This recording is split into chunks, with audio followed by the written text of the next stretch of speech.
Wednesday, 13th of January, 1943. Dear Kitty, everything has upset me again this morning, so I wasn't able to finish a single thing properly. It is terrible outside. Day and night, more of those poor, miserable people are being dragged off with nothing but a rucksack and a little money. On the way, they are deprived even of these possessions.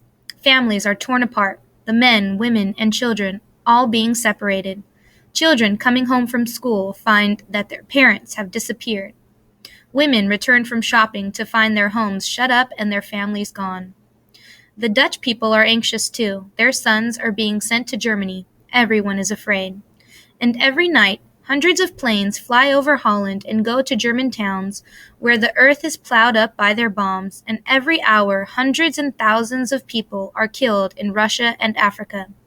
No one is able to keep out of it. The whole globe is waging war, and although it is going better for the Allies, the end is not yet in sight. And as for us, we are fortunate. Yes, we are luckier than millions of people. It is quiet and safe here, and we are, so to speak, living on capital. We are even so selfish as to talk about after the war, brightening up at the thought of having new clothes and new shoes, whereas we really ought to save every penny to help other people and save what is left from the wreckage of the war. The children here run about in just a thin blouse and clogs, no coat, no hat, no stockings, and no one helps them. Their tummies are empty. They chew an old carrot to stay the pangs, go from their cold homes out into the cold street, and, when they get to school, find themselves in an even colder classroom. Yes, it has even got so bad in Holland that countless children stop the passer-bys and beg for a piece of bread. I could go on for hours about all the suffering the war has brought, but then I would only make myself more dejected. There is nothing we can do but wait as calmly as we can till the misery comes to an end. Jews and Christians wait. The whole earth waits.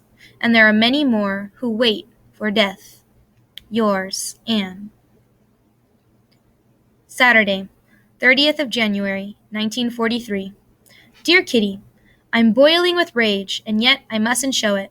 I'd like to stamp my feet, scream, give Mummy a good shaking, cry, and I don't know what else, because of the horrible words, mocking looks, and accusations which are leveled at me repeatedly every day, and find their marks like shafts from a tightly strung bow, and which are just as hard to draw from my body. I would like to shout Margot, Van Daan, Dussel, and Daddy too. Leave me in peace. Let me sleep one night at least without my pillow being wet with tears, my eyes burning and my head throbbing. Let me get away from it all, preferably away from the world. But I can't do that. They mustn't know my despair. I can't let them see the wounds which they have caused. I couldn't bear their sympathy and their kind-hearted jokes. It would only make me want to scream all the more. If I talk, everyone thinks I'm showing off.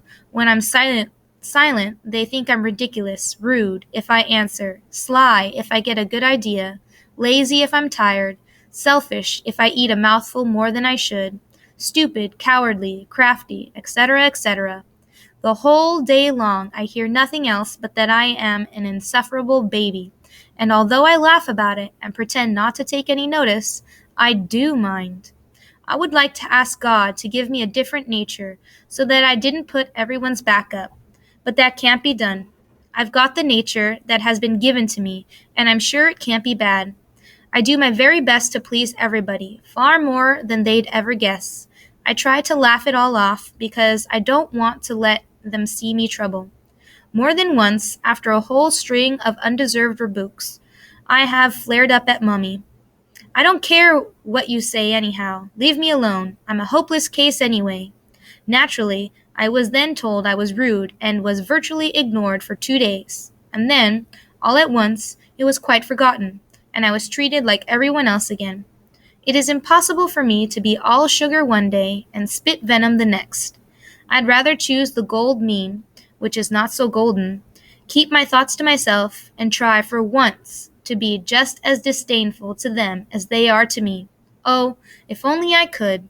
Yours, Anne.